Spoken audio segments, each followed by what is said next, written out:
우리는 역사상 가장 중요한 시점을 지나고 있습니다. 하나님께서는 하나님의 일을 하시기 전에 사람을 준비시키셨음을 우리가 알고 있습니다. 하나님 말씀은 마지막 때에 대추수, 대부흥의 때가 있다고 분명히 예언하고 있습니다. 아멘. 하나님의 말씀이 그대로 성취될 것을 믿습니다. 예레미야 눈물은 잠자는 교회와 영혼을 깨우기 위해 노력하고 있습니다. 이 가슴 뛰는 일에 함께 하길 원하시는 분은 카카오 채널로 연락 주시기 바랍니다. 당신은 위대한 하나님의 사람입니다.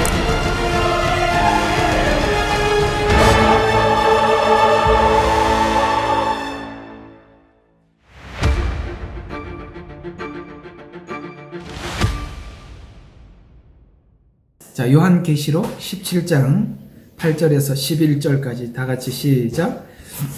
내가 본 그 짐승은 전에 있다가 지금은 없고 앞으로 끝없이 깊은 구렁으로 나와서 멸망으로 들어갈 자라. 또 땅 위에 사는 자들 곧 세상의 기초가 놓인 이래로 생명책에 그 이름이 기록되지 않는 자들이 전에 있다가 지금은 없고 그러나 있는 그 짐승을 보고 놀랄 것이라. 지혜 있는 생각이 여기 있으니 일곱 머리는 그 여자가 앉은 일곱 산이요 일곱 왕이 있는데 다섯은 패망하였으나 하나는 남아있고 또 하나는 아직 오지 아니하였으나 그가 오면 잠시 동안 머물러야만 되리라. 전에는 있었으나 지금은 없는 그 짐승이 여덟 번째지만 일곱 중에 속한 자라. 그가 멸망으로 들어가리라. 아멘. 네. 아주 요한계시록은 극적인 비교가 계속 나오고 있죠. 음녀 바벨론 성은 멸망하게 되고 새 예루살렘은 영원할 것이다. 음녀는 패망할 것이다, 멸망할 것이다. 그러나 정결한 하나님의 신부는 영원할 것이다. 그렇게 또 두 짐승은 영원한 불구덩이에 들어가게 되겠지만 두 중이는 하나님의 보좌 앞에서 하나님을 찬양하게 될 것이다.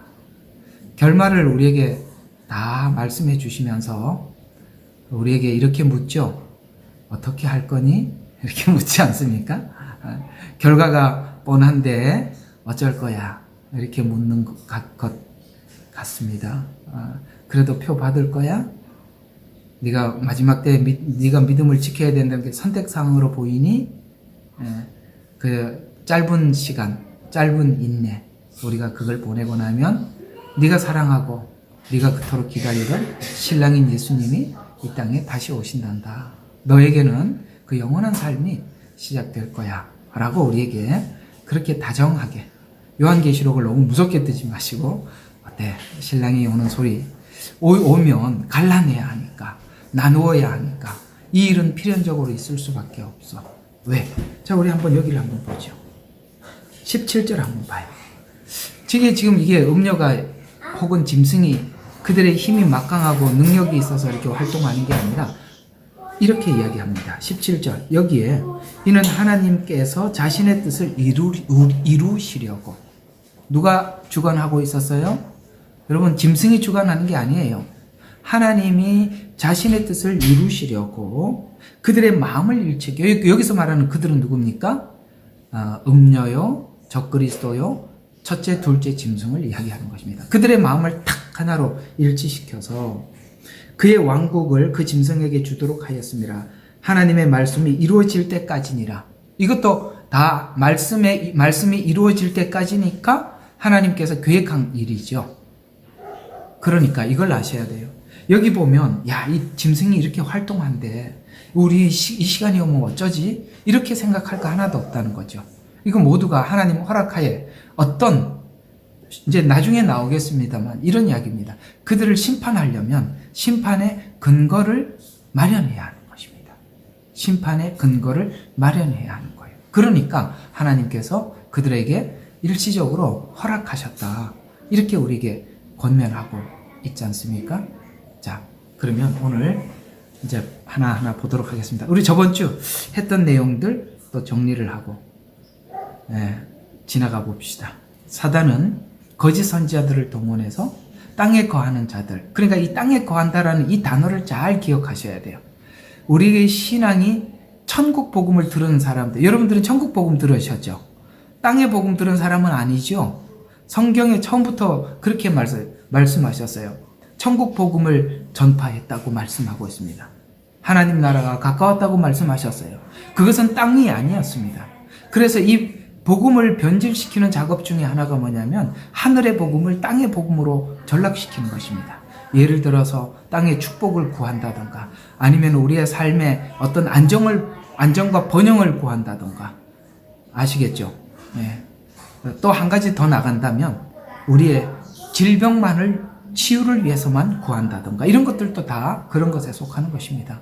그래서 땅에 거하는 자들을 모아서 그 하나님을 대적하도록 이렇게 모았습니다. 그리고 그들의 최후가 어떤지 오늘 설명을 하는 걸 들어보면 이들은 정말 사악하기 그지없는 존재라는 것을 나중에 이제 다 하나님께서 밝혀주죠. 서로가 서로의 필요에 따라서 이용하고 나중에는 이제 그 필요가 충족되어졌을 때 그 그를 사용할 만큼 다 사용하고 난 뒤에 피를 마시고 살을 벗겨서 발가벗겨서 죽여버리죠.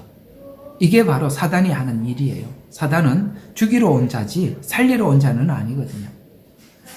그래서 그렇게 다들 모은대요. 뭘 가지고 모은다 그랬습니까? 저번 주에 말씀드렸죠. 여기 4절을 보면 여자는 자주색, 주홍색 옷, 금, 보석, 진주, 금잔, 그 다음에 이런 것들이죠. 음행. 이게 전부 다 부와 사람들의 탐욕을 부추겨서 자기 편을 만들어서 하나님을 대적하게 했다. 여러분, 바빌론에서 나와라 라는 말의 뜻은 뭐라고요? 바로 그런 데서 나오라는 얘기라는 거 설명을 들으셨죠? 우리가 더 부요하고 더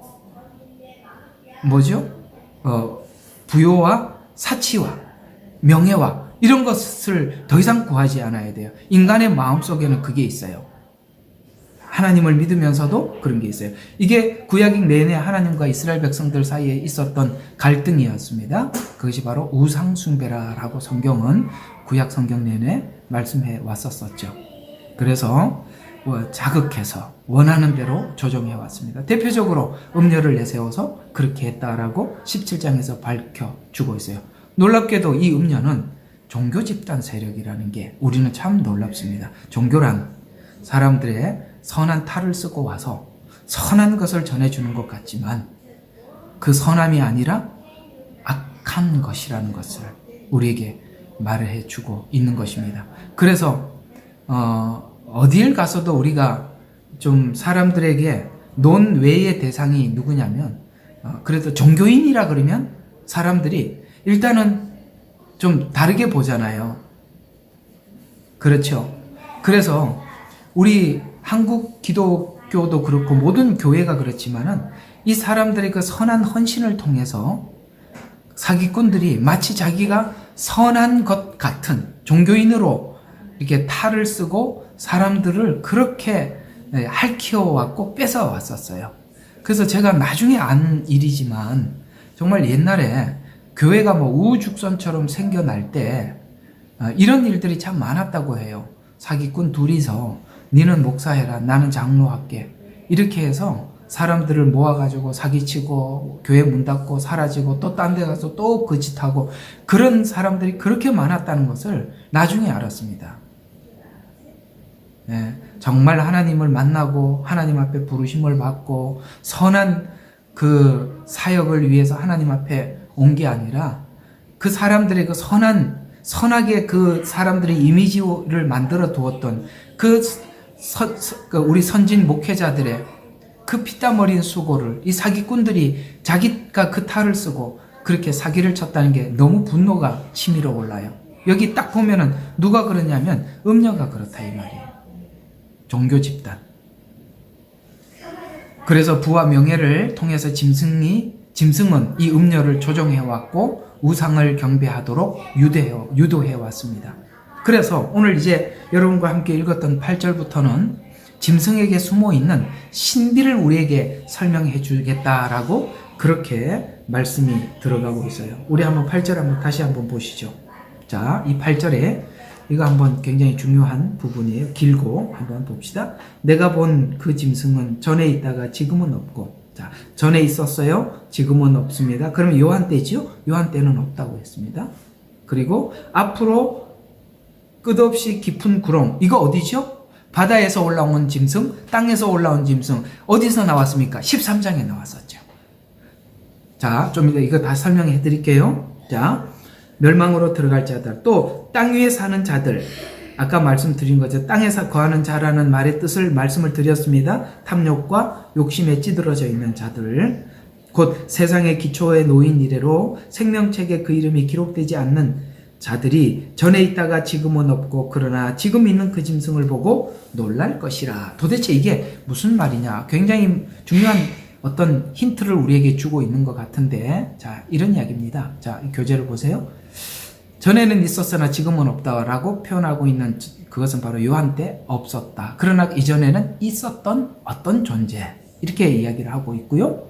앞으로 끝없이 깊은 구렁에서 올라와서 땅에서 올라오고 바다에서 올라오는 짐승, 요한계시록 13장에 두 짐승에 대해서 잘 설명을 했었습니다. 우리는 이미 해왔고요. 이 내용을 공부해 왔었죠. 자, 깊은 구렁에서 나와서 멸망으로 들어갈 자라고 정해져 있다는 거예요. 정해져 있다. 멸망으로 들어갈 자. 정말 여러분 이런 거죠. 그 명함에다가 이렇게 새겨놨대요. 전에는 있었으나 지금은 없고 그러나 깊은 구렁에서 나와서 멸망으로 들어갈 자.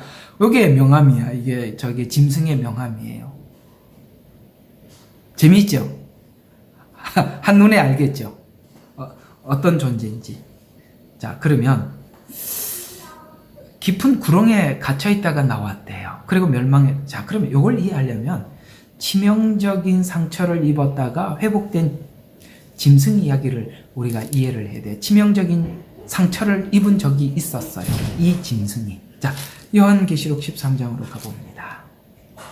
머리가 쥐가 나더라도 하셔야 됩니다. 아시겠죠? 자, 13장 12절. 자, 12절 보면 이렇게 얘기합니다. 그가 자기 앞에 있던 첫째 짐승의 모든 권세를 행사하고 또 땅에 거주하는 자들로 하여금 치명적인 상처를 받은 그 첫째 짐승에게 경배하더라. 근데 이 첫째 짐승을 소개하면서 뭐라고 소개하고 있다고요? 언젠가 한번 엄청난 치명적인 상처를 입었대요. 그러면 이 상처가 무슨 상처일까요? 창세기 3장에 보면 뱀의 후손인, 여인의 후손은 내 머리를 박살낼 것이라고 했죠. 그 상처를 이야기하는 겁니다. 그러면 그 상처를 언제 받았느냐? 자, 드디어 12장에 있는 그 해를 입은 여인의 비밀이 벗겨지는 순간입니다. 12장 7절과 9절입니다. 바로 그때 그 치명적인 상처를 입었을 때가 이때라고 이야기를 합니다. 자, 7절부터 9절까지 또 하늘에 전쟁이 있으니 미가엘과 그의 용들이 미가엘과 그의 천사들이 용을 대항하여 싸우더라. 여기서 말하는 용은 첫째 짐승입니다. 싸움이 있었대요.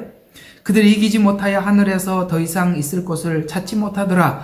그리하여 큰 용이 쫓겨나니, 그러면서 그 용이 누구라고요? 마귀라고도 하고 사탄이라고 하고 옛뱀이라고 하고 온 세상을 미혹하던 자라. 소개를 너무 잘해주고 있죠. 여기 말하는 뱀은 창세기에 등장했던 뱀. 지금 여기 용은 요한계시록에 등장하고 있는 용. 그래서 그 뱀이 그 용이고, 근데 그 놈이 사단이고 마귀다. 이렇게 설명을 해주고 있는 거죠. 그러면서 미혹하든지 그가 땅으로 쫓겨났고 그의 천사들도 함께 쫓겨났더라. 쫓겨났다라고 그렇게 이야기를 하고 있습니다. 자, 그러면 어떻게 쫓겨났는 겁니까? 여러분, 이겁니다. 예수님께서 십자가에 죽을 때까지는 사단이 사람들의 탐욕과 명예심을 자극합니다. 그 중에 누구를 자극하느냐면 종교 지도자들, 바리새인들과 서기관들의 마음을 자극을 해서 빌라도 뜰 앞에다 예수님을 세워놓고 뭐라고 이야기하느냐면 저에게, 예수님에게 무슨 죄를 뒤집어 씌워서 우리가 형벌을 내릴까? 죄를 찾아내라! 라고 하니까 사람들이 이것도 저것도 고발을 하는데 그걸로는 사형 선고까지는 못 내려. 그랬더니 누가 성전을 헐라 3일 만에 지으리라 이렇게 했어요. 그러니까 성전 모독죄를 뒤집어 씌우죠. 맞죠? 그리고 빌라도 뜰 앞에 서서 사람들이 그 궁중들을 선동을 합니다. 그래서 너희가 나는 빌라도는 나는 저 사람에게 죄를 찾지 못하겠다 라고 하니까 그 앞에 있는 종교 지도자들이 막 선동을 해서 막 거기 있는 사람들이 십자가에 못 박으소서까지 사람들을 선동해서 사단이 그 선동을 한다 그랬단 말이에요. 그렇죠? 그 종교인들의 탐심과 명예심을 이용을 해서 십자가에 못 박으라고 사람들을 선동해서 예수님을 십자가에 못 박았어요. 여기까지는 예수님이 바로 메시아라는 거는 알았는데 죽이면 되는 줄 알았다고. 죽이면 그게 비밀이라고. 근데 정말 십자가에 죽으셨어요. 그런데 세상에 이 십자가의 죽음이 무슨 일이었습니까? 대속이었다는 걸 몰랐던 거예요. 우리 죄를 대속하는 죽음이라는 걸 몰랐던 거예요. 그래서 예수님은 하나님께 자기의 영혼을 맡기시고 십자가에 죽으시죠. 아버지여 내 영혼을 아버지 손에 의탁하나이다 라고 맡겼더니 하나님이 그를 살리셨죠.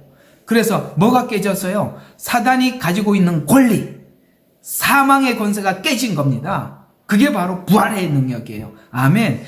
기독교의 최고의 능력은 부활의 능력입니다. 사단의 권세. 그래서 그걸 오늘 여기 성경에는 치명적인 상처를 받은 첫째 짐승에게 경배하더라. 그래서 첫째 짐승이라는 말 앞에 치명적인 상처라는 단어가 붙어버린 거예요. 아멘. 그래서 지금은 대가리가 다 깨지고 겨우 움직이는 거예요.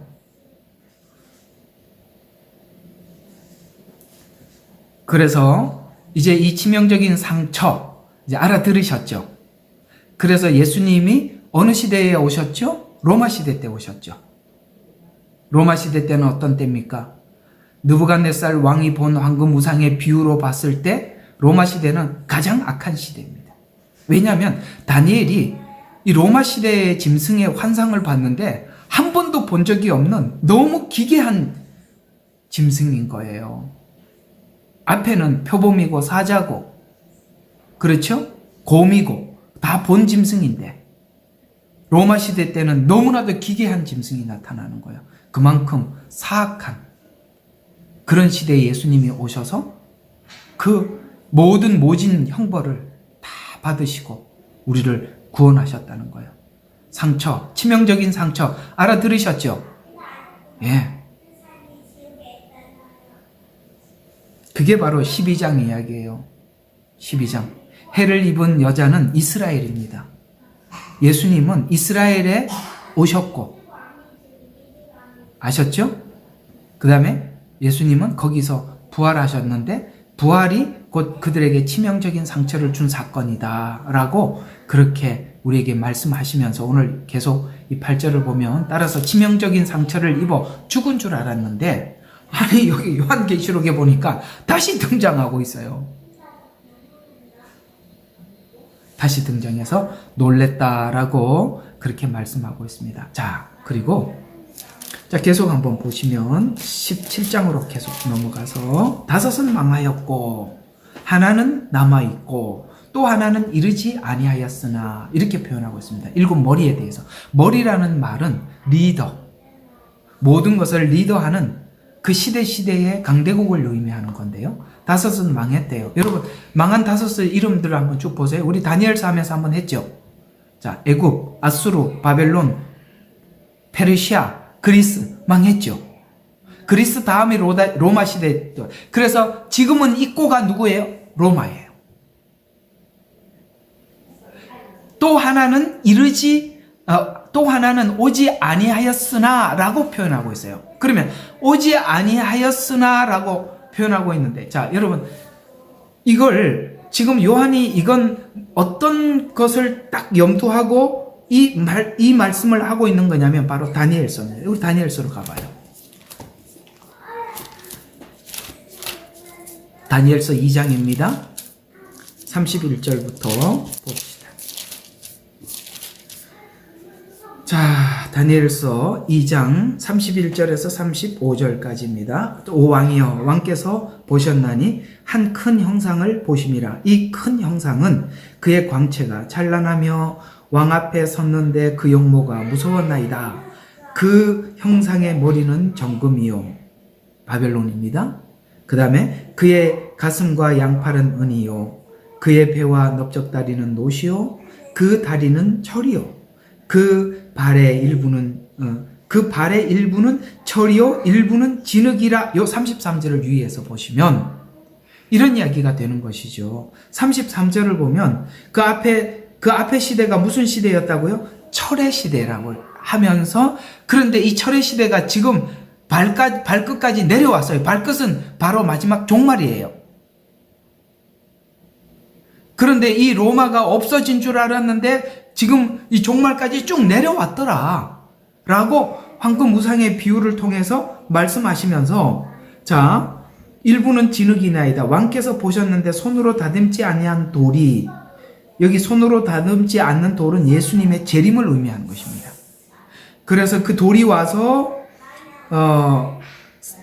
발을 쳐서 산산이 부수니, 그렇죠. 아무리 동상이 서 있더라도 발이 깨지면 부서지듯이, 그렇죠? 마지막 이 지구가, 하나님께서 모든 멸망의 마지막을 뭐라고 장식하느냐? 7 대접에 보면 뭐가 쏟아져요? 하늘에서는 한 달란트가 되는 우박이 떨어지고, 한 23kg 되는 우박이 떨어지고, 땅은 지진을 나서 갈라지죠. 그러니까 땅의 기초가 사라지는 거예요. 지진이 나면. 그런 것처럼 우상이 서 있더라도 발을 때려버리면 우상이 깨져버리는 거다, 이 말이에요. 그래서 마지막에는 예수님께서 재림하시는 것으로 모든 것이 상황이 끝난다, 이런 뜻이에요. 그래서 다듬지 않는 돌은 예수님의 재림을 의미하는데, 자, 그래서 아까 이 요한계시록에 있는 말씀과 다니엘서 2장에 있는 이 말씀을 서로 접목을 시켜보면, 바로 그 앞에 있는 뿔이라는 것이 느부갓네살 왕이 봤던 그 애굽, 아수르, 바벨론, 페르시아, 그리스를 설명했던 거구나 하고 우리는 알 수가 있고, 지금 있는 나라라면 로마고, 아직 이르지 않는 나라라고 표현하면은 어디죠? 앞으로 7년 가운데 나타날 적그리스도 나라를 의미하는 것입니다. 오케이? 나중에 다 이거 저기 카톡에다가 올려드릴 테니까, 요 내용 그대로 올려드릴 테니까 그때 프린트 해갖고 다시 옆에다 적으세요.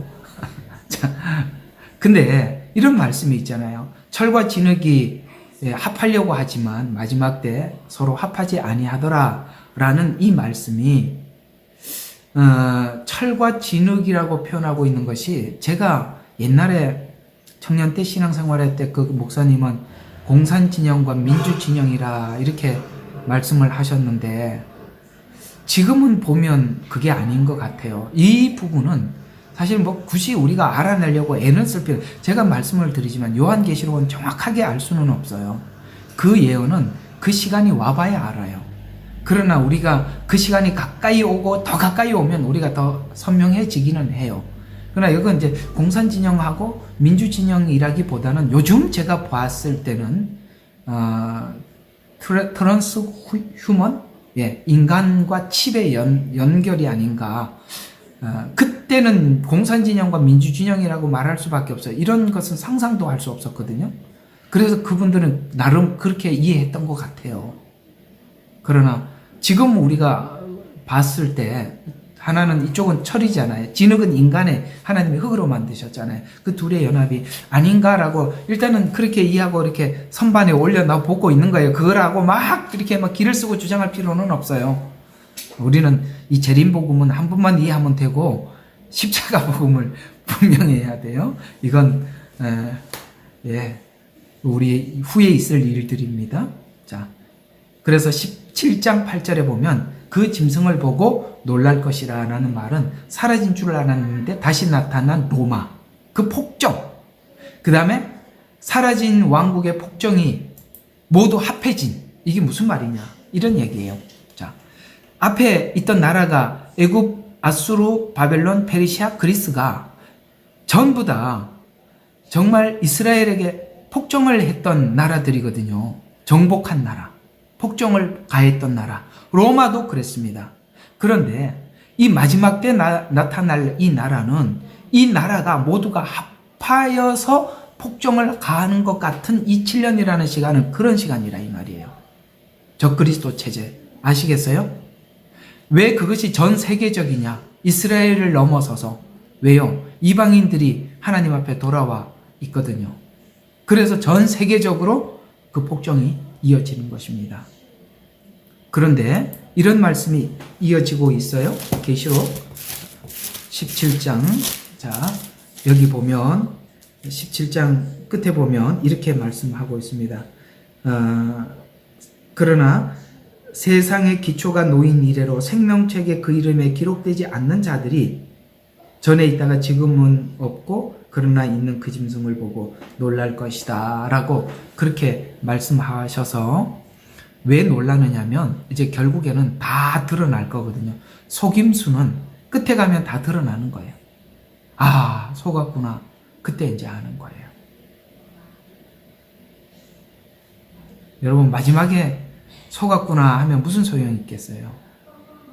우리 영혼을 다 잃었는데, 다 빼앗겼는데. 하나님께서 우리 그거 속지 말라고 성경을 주신 거잖아요. 그만큼 성경은 진리의 말씀을 밝혀서 그 거짓됨을 우리가 분석하고 구분할 수 있도록 하나님은 다 말씀해 주셨답니다. 자, 그 다음 10절 한번 봅시다. 7 왕이 있는데 5은 패망하였으나 하나는 남아있고 하나는 아직 오지 않으면 오면 잠시 동안 머물러야 하리라.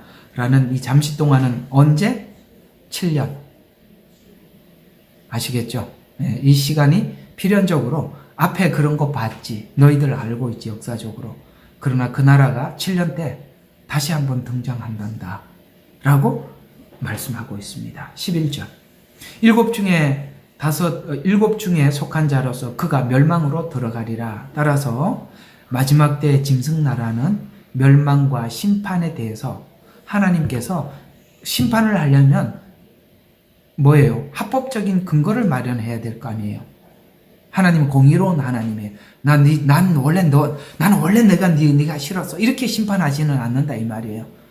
하나님은 공의로운 하나님이라 어떤 죄의 근거에 의해서 심판을 하셔야 되기 때문에 그 합법적인 근거를 마련하기 위해서 잠시 머무를 때 그는 마음껏 하나님을 대항하게 될 것이고 거기에 속은 사람들은 그 짐승과 음녀에게 동조해서 하나님을 모독하고 하나님을 모욕하고 그렇게 한단 말이죠.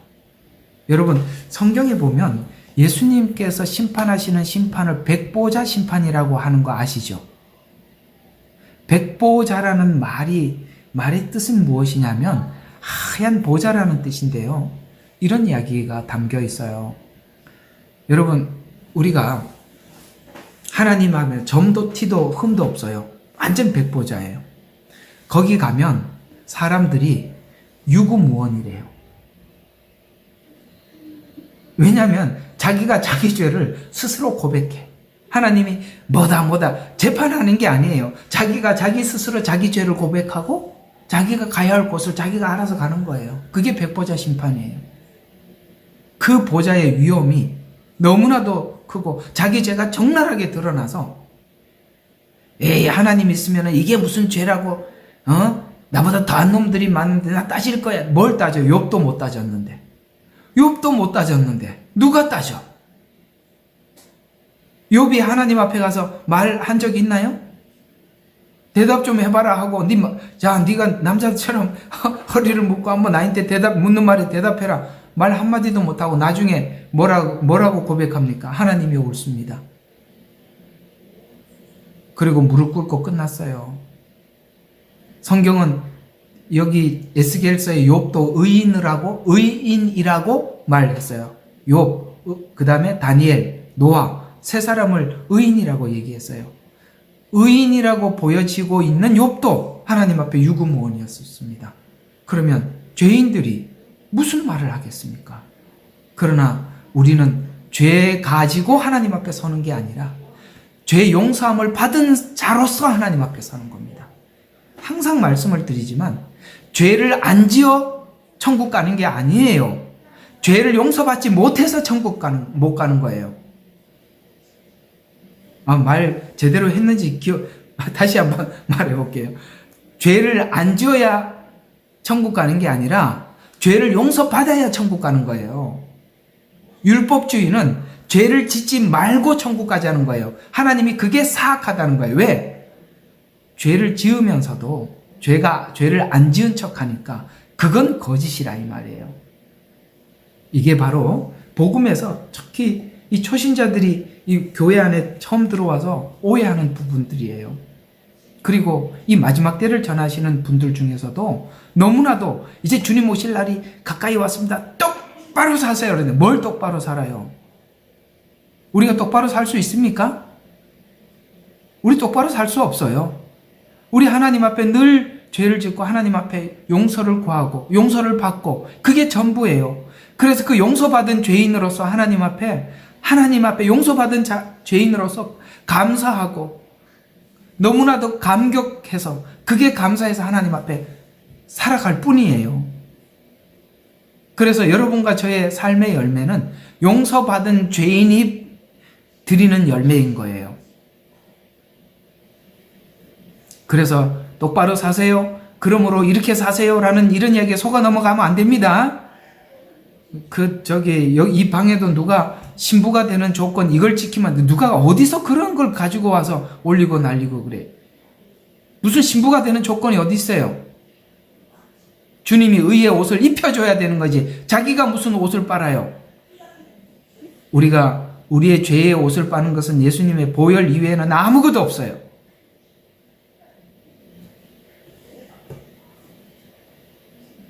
그런 거 이제 내가 한마디씩 뭐라 그랬는데 하도 바빠가지고 뭘 할 시간이 없어요.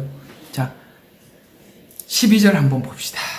자, 열뿔은 열왕이라. 뿔이라는 말, 왕이라는 말은 모두가 권세라는 의미를 가지고 있는데요. 자, 10개의 왕이 등장해요. 여기 열왕을 한번 잘 볼 필요가 있어요. 자, 열왕은 한 왕 아래 왕들이 됩니다. 그 한 왕은 바로 적그리스도예요. 아시겠죠? 자, 적그리스도가 있어요. 적그리스도 밑에 몇 개가 있다고요? 열왕이 있어요. 그래서 지금은 사람들이 이제 예언은 그 성취의 날이 가까워질수록 더 선명하게 나타나잖아요. 그래서 지금 우리가 이런 이야기가 여러 가지가 있어요.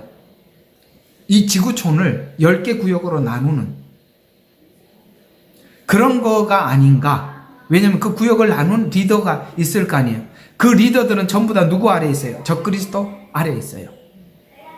또 하나는 우리가 생각해 볼 수 있는 게 뭐냐면 10개의 부서들, 예를 들어서 무슨 장관 우리가 부처의 장관들이 있듯이 그렇게 생각해 볼 수 있어요. 앞으로 모든 지구는 하나의 체제가 되어서 적그리스도 아래 10왕이 지배를 하고 있는데 그것은 지역별로 나누어지는 건지 아니면 어떤 세력을 가지고 가는지 그건 알 수 없어요.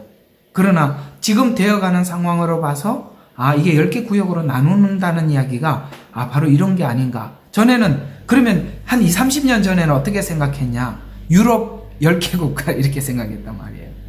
왜 그렇게 그 사람들은 그렇게 생각했냐. 그런 거밖에 그 당시에는 할 수가 없었기 때문에 그걸 너무 비난할 필요는 없어요. 그들은 그래도 접근해서 애를 써서 해석해 본다고 한 거예요. 그래서 예언은 그게 가까이 와봐야 아는 거예요.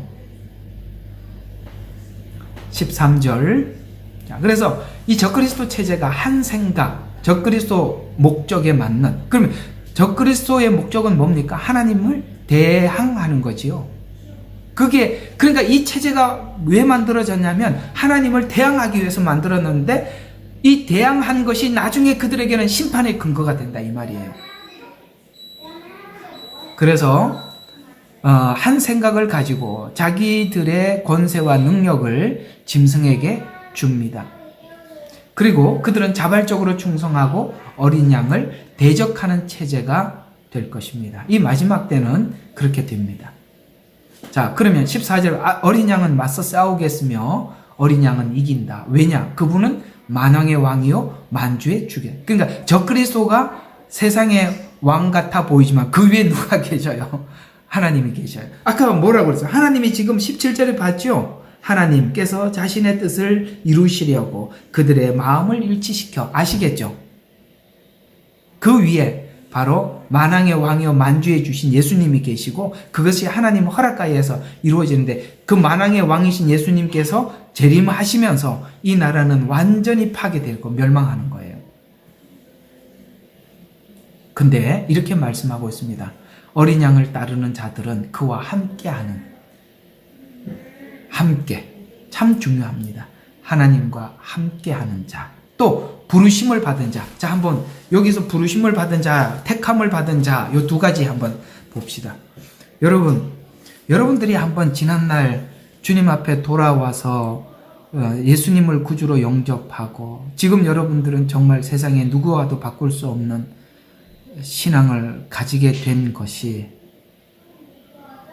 여러분 생각해보면 여러분들이 믿어서 그렇게 된 것 같아요? 아니면 하나님이 선택하고 불러서 그런 것 같아요? 우리가 아무것도 모를 때는 내가 한 것 같아요. 그러나 가면 갈수록 하나님이 정말 내가 하나님을 알지도 못했을 때 하나님이 나를 부르셨고 이렇게 택하셨고 오늘까지 인도해 주셨구나라는 그걸 여기에 누구도 부인할 수가 없어요. 그렇죠? 유정의 미를 거두라 이런 얘기를 누군가가 들었어요? 근데 그게 무슨 뜻인지 예수를 알고 나니까 아, 이런 뜻이었구나 라고 우리가 알듯이 여기 보면 우리가 예수 그리스도를 구주로 믿는 믿음 안에서 부인할 수 없는 것은 하나님이 나를 부르셨다는 것, 하나님이 나를 택하셨다는 것, 이것이 내가 하나님 앞에 온 것이 아니라 하나님께서 그렇게 하셨다라는 것에 대해서 우리가 아무도 부인할 수가 없었던 거예요. 그리고 그런 자들은 하나님의 신실하심과 같이 신실한 믿음을 가지고 주님을 따라가는 것입니다. 그래서 어린 양을 따르는 자들은 뭐라고요? 함께한 자, 부르심을 받은 자, 택함을 받은 자, 신실한 자라고 성경은 소개하고 있더라. 14절. 택함을 받은 자들이 이긴답니다.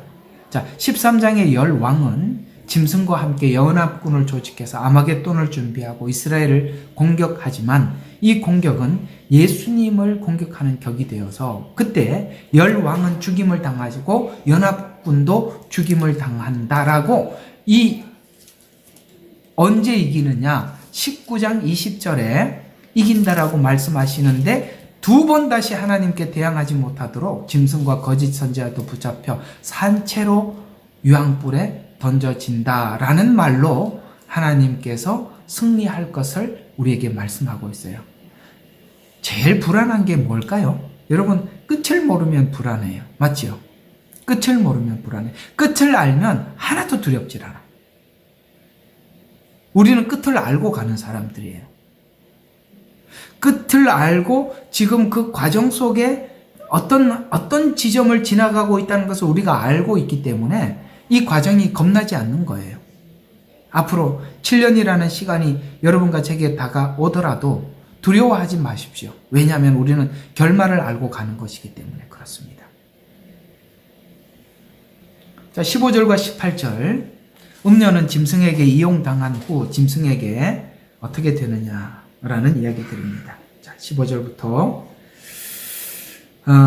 음녀는 열불과 짐승이 음녀 바벨론을 미워하여 망하게 하고 벌거벗겨서 살을 입혔. 여기 벌거벗겼다라는 말은 어떤 벌거벗음을 이야기하느냐면 음녀가 어떻게 치장하고 있었는지 한번 봅시다. 4절이죠.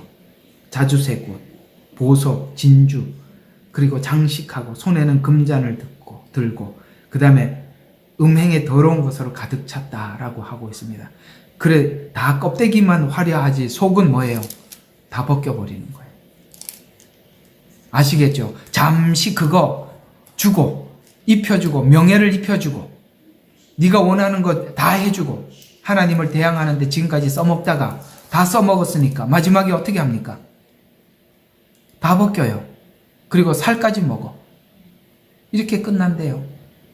예수님이 하신 말씀 딱 그대로예요. 사단이 온 것은 죽이고 멸망시키러 온 거예요. 그래서 사단의 종인 짐승과 열왕은 음녀와 세상 사람들을 좋아서 그렇게 준 게 아니라 원래 사람들을 증오했다고요. 왜 사단은 사람을 증오할까요? 하나님이 인간을 창조하시고 하나님이 보시기에 심히 좋았던 거거든요. 하나님이 심히 좋았던 것을 괴롭혀서 하나님을 괴롭히는 겁니다. 예를 들어서 여러분들을 괴롭히려면, 여러분 자식을 괴롭히면 여러분들이 괴롭죠. 그거예요. 사단이 인간을 괴롭히는 이유가 그겁니다. 하나님을 괴롭히려고 그러는 거예요. 그래서 세상 사람들을 증오했어요. 그래서 음녀 행위를 하도록 유도했고 미워했던 마음을 오늘 이제 다 이용하고 그대로 드러냈습니다. 지금까지 동조해왔던 짐승과 열왕 세상 사람들을 증오하는데 원래 인간 자체를 증오했기 때문에 그래요. 요한복음 10장으로 한번 가봅시다.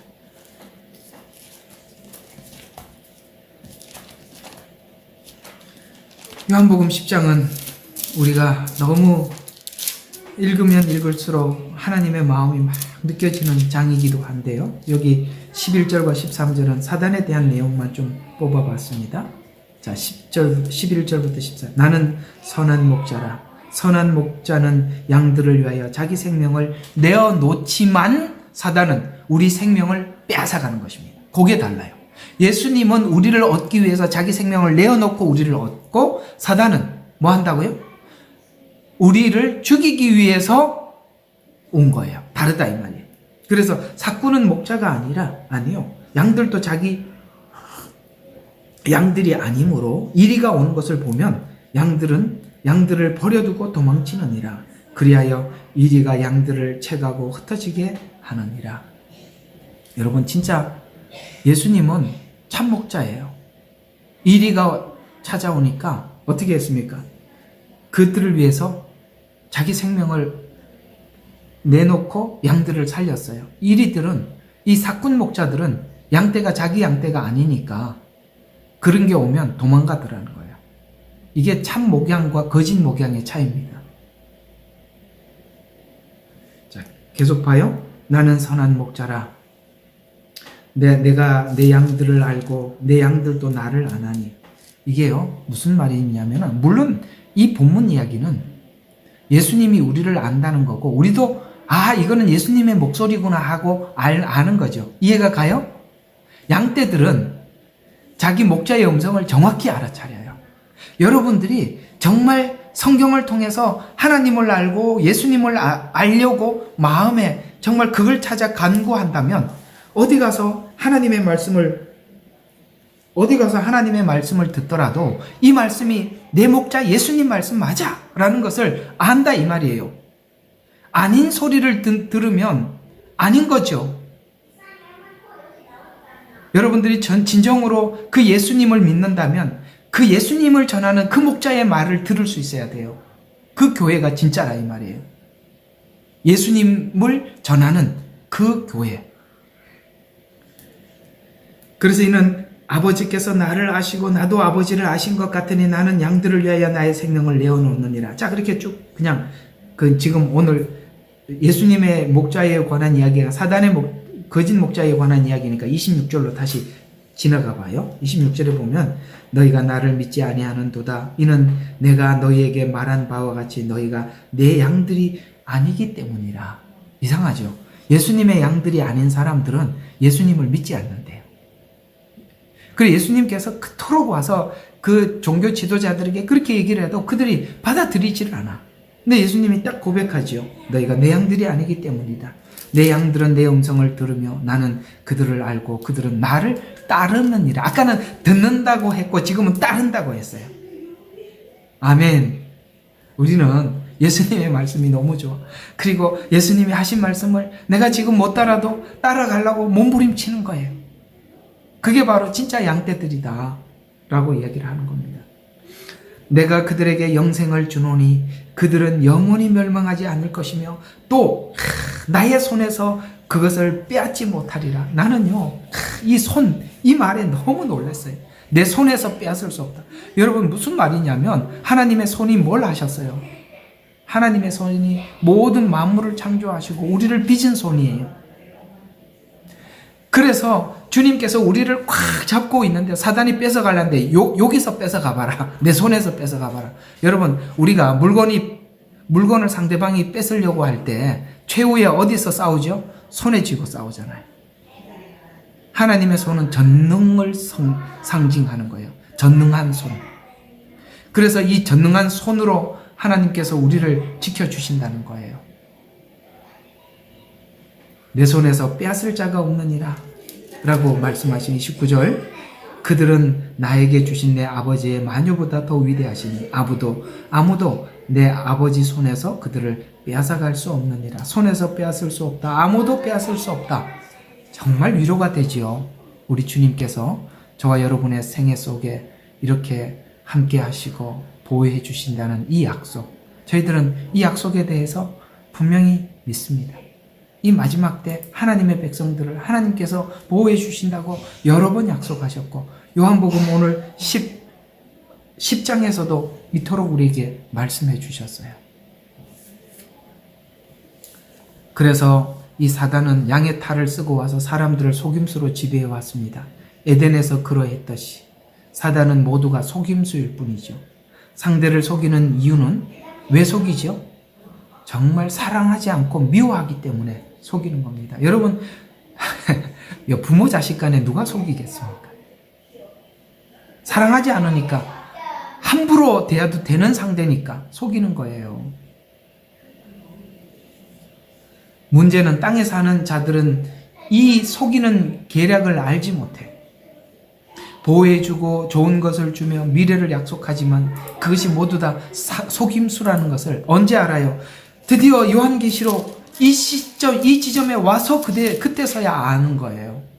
그 속임으로 불타 없어지는 바벨론과 함께 사라지게 될 것입니다. 15절, 창녀가 앉아있는 물은 백성, 무리, 민족, 언어들이라 이렇게 표현하고 있는 이 말은 무슨 뜻이냐? 물이라고 표현하는 의미는 세상에 사는 모든 사람을 의미한다라는 뜻이에요. 물은, 육지는 모든 바다 위에 있잖아요.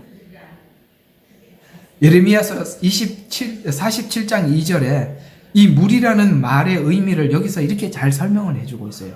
물들이 북쪽에서, 여기 물이 나오죠?